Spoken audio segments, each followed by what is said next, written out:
कुछ पुरुषों को माँ बाप की सेवा करनी होती है, लेकिन क्या है ना, वो मजिस्ट्रेट साहिबा जो घर पर आई है ना, उसके कारण, यहां तो सब ठीक है, सिडनी में तो, यहां मंदिर में तो सब ठीक है, मैं बाहर वालों की बात कर रहा हूं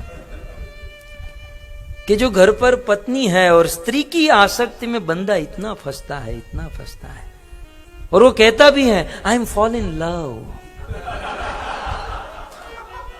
I am fall in love, मतलब फॉल माने वो स्वीकार तो किया कि मैं गिरा हूं, अब मेरे हाथ पांव ये सब टूटने वाला है। हम और आप जिसे लव मानते हो, लव नहीं लस्ट है। लेकिन मैं एक बात कह दूं कि जो बंदे ऐसा कहते हैं कि I am fall in love, मैं इस लड़के से प्रेम करती हूं, लेकिन मैं इस लड़की से प्यार करता हूं, मैं इसे प्यार करता हूं, ये मेरा पहला प्यार, he is my first love, she is my first love. तुझे लव की परिभाषा पता है? प्रेम के बारे में हम जानते नहीं, प्रेम की परिभाषा जानते नहीं, और कहते हैं कि ये मेरा प्रेम है, और उस चक्कर में आदमी अपना जीवन बर्बाद कर देता है। कभी मुझे मिलिएगा, प्रेम की परिभाषा समझाऊंगा, क्योंकि बहुत लंबी है, वो 2-5 मिनट में होगा नहीं। मुझे प्रेम पर एक कथा करनी है 7 दिन। और प्रेम झलक आप दे देता हूं एक। यदि कोई कहे कि इज माई फर्स्ट लव, ये मेरा पहला प्यार है, एक बात समझ लीजिए, इस धरती पर, इस दुनिया में हमारा पहला प्यार हमारी मां है। क्योंकि जब हमारा जन्म हुआ और जन्म लेते ही मां के बिना हम 2 मिनट भी नहीं रह सकते थे। कितना भी खिलौना दे दो, भोजन पानी कुछ भी दे दो, लेकिन उस छोटे से बच्चे को मां चाहिए। मां नहीं तो वो उसके लिए दुनिया नहीं। याद करो इसे। और ऐसी मां को भूलकर, ऐसे मां के प्रेम को छोड़कर कोई कहे कि he is my first love, ये मेरा पहला प्यार है, इसका अर्थ यह है कि वो प्यार समझ ही नहीं पाया, प्यार की परिभाषा ही नहीं जानता है। प्रेम करो, लेकिन माँ बाप को मत भूलो। माँ बाप की सेवा, उनका आदेश। सफल पुरुष की चर्चा हो रही है, और मैं तो भरत जी को माध्यम रख रहा हूं कि सक्सेस पुरुष वो है जो माँ बाप की बात को माने। कभी कभी पुरुष के जीवन में ऐसा धर्म संकट आ जाता है कि माँ बाप की बात को मानना होता है, लेकिन घर पर जो पत्नी आई है उसके चक्कर में अपना कर्तव्य चूक जाता है, माँ बाप की सेवा भूल जाता है। सुबह घर से निकला है, दिन भर काम किया है, माँ बाप बेचारे मन में कामना करते हैं कि मेरा बेटा शाम को घर पर आएगा, 2-5 मिनट हमारे साथ बैठकर प्रेम से बात करेगा। शाम को जब घर पर आता है, पत्नी बेडरूम से इशारा करती है, वो सीधा अंदर, सीधा अंदर। यहां पर भी हम देखते हैं कि ये कुछ प्रभु लोग कितना प्रेम से कथा सुनते हैं, लेकिन यहां से इशारा होता है सीधा बाहर।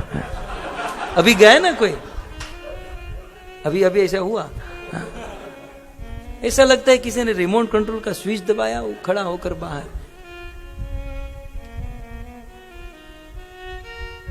गरुड़ जी ने काकभूषणी जी को पूछा, रामायण का ये प्रसंग है, कि हे काकभूषणी जी, कलयुग कैसा होगा? काकभूषणी जी, हम कैसे समझे कि कलयुग आ चुका है? कलयुग के लक्षण क्या है? तब काकभूषणी जी ने मानसरोवर में गरुड़ जी को कहा, रामायण के अंत में आप सब पढ़िएगा, बहुत सुंदर प्रसंग है। काकभूषणी जी कहते हैं, गरुड़, जिस दिन संसार का पुरुष स्त्री के हाथों में बंदर की तरह खिलौना बन जाएगा, समझ लेना कलयुग आ चुका है। नारी विवश नर सकल गोसाई, नाचे नर मर कटकी नाई। जब कोई पुरुष नारी का हाथ का खिलौना बन जाएगा, समझ लेना कलयुग आ चुका है। नहीं, हम देखते हैं बंदर कितने स्वतंत्र, बंदर इतना चंचल, किसी के हाथ में आ नहीं सकता, लेकिन थोड़े से चने के लोभ में वो बंदर मदारी के हाथ में आ जाता है। बंदर पकड़ने वाले को देखा, वो कांच के पोट में चना रखता है नीचे से मोटा ऊपर से छोटा, बीच रास्ते पर रख देता है और बंदर के मुख में पानी आता है कि मैं इससे फ्रेंडशिप करूंगा, फिर मोबाइल में चैटिंग करूंगा, फिर डेट पर जाऊंगा, फिर शादी करूंगा। वो बंदर भी उस चने में आसक्त होता है, धीरे धीरे चने के पास जाता है, हाथ डालता है चने को पकड़कर, वो जब निकालने जाता है हाथ फंस जाता है, बहुत प्रयास करता है हाथ निकालू निकालू निकालू, तब तक तो बंदर पकड़ने वाला धीरे धीरे धीरे बंदर के पास, बंदर देख रहा है मेरा काल आ रहा है, मेरा काल आ रहा है, लेकिन चने में आसक्त बंदर यदि उस चने को छोड़ देना तो हाथ निकल जाएगा, वहां से भाग सकता है, लेकिन उस चने में आसक्त है, भाग नहीं सकता है। तब तक तो बंदर पकड़ने वाला आता है और बंदर के गले में ऐसे रस्सी डालता है जैसे शादी के दिन वरमाला। अब देखिए हमारे देश में मंगलसूत्र जो चुराता है उसे 3 महीने की सजा और डालता है उसे जीवन भर की सजा। कुछ लोग नहीं समझे, अच्छा है नहीं समझे। यहां तो सब ठीक ठाक है, यहां तो कोई सब संस्कारी है। संसार की बातें कर रहा हूं कि जैसे ही फिर बंदर के गले में रस्सी आती है, इतना स्वतंत्र गति से विचरण करने वाला बंदर है, फिर उस मदारी की डुगडुगी पर नाचता है। चलो सलाम करो तो सलाम करता है, चलो पानी भर कर आओ तो पानी लेकर जाते, पानी भर कर आता है, चलो बैठ जाओ तो बैठ जाओ, चलो खड़े हो जाओ तो खड़े हो जाओ। बस उस मदारी के हाथ का खिलौना बन जाता है। जिस दिन कोई पुरुष स्त्री के हाथों का खिलौना बन जाए गरुड़, समझ लेना कलयुग आ चुका है।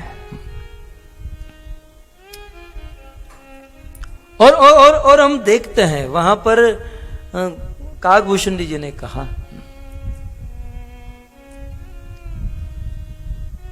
सुत मां नहीं मातु पिता तब लो, सुत मां नहीं मातु पिता तब लो, सुत मां नहीं मातु पिता तब लो, अब लालन दीख नहीं तब लो। काकभूषण जी कहते हैं कि कलयुग के संतान अपने माता पिता की बात तब तक सुनते हैं जब तक होने वाली पत्नी का चेहरा नहीं देख लेते। जिस दिन स्त्री घर पर आई, माँ बाप का संबंध समाप्त। ससुरारी पियारी लगी जब ते, ससुरारी पियारी लगी जब ते, ससुरारी पियारी लगी जब ते, रिपुरूप कुटुंब भयो तब ते, रिपुरूप कुटुंब भयो तब ते। काकभूषण जी गरुड़ जी से कहते हैं, गरुड़ जब कलयुग के पुरुष को अपना ससुराल अच्छा लगने लगेगा, जब ससुराल अच्छा लगने लगे और अपना कुटुंब शत्रु लगने लगे, अपना परिवार अपना समाज जिसमें हम बड़े हुए वो शत्रु लगने लगे और अपने ससुराल अच्छा लगना लगे, समझ जाना कि कलयुग आ चुका है। कलिकाल बिहाल किए मनुजा, कलिकाल बिहाल किए मनुजा, कलिकाल बिहाल किए मनुजा, नहीं मानत को अनुजा तनुजा, नहीं मानत को अनुजा तनुजा। कितना गिनाऊं, कितना गिनाऊं। काकभूषण जी कहते हैं कि कलिकाल बेहाल किए मनुजा, कलयुग ने मनुष्य का हाल बेहाल करके रख दिया, बर्बाद कर दिया जीवन को। जिस दिन कोई पुरुष स्त्री की आसक्ति में फंस जाए। यहां पर बात समझिए, पत्नी से प्रेम करें, उनको प्रसन्न रखें, ये सारी बात आएगी, लेकिन आसक्त और इतने आसक्त कि अपना कर्तव्य चूक जाए, ये नहीं होना चाहिए। कहने का अर्थ यह है कि कभी कभी कोई पुरुष अपना कर्तव्य धर्म निभाना भी चाहे, लेकिन आसक्ति इतनी लग जाती है, कर्तव्य चूक जाता है। लेकिन सफल पुरुष वो है जो माँ बाप की सेवा, उनका आदेश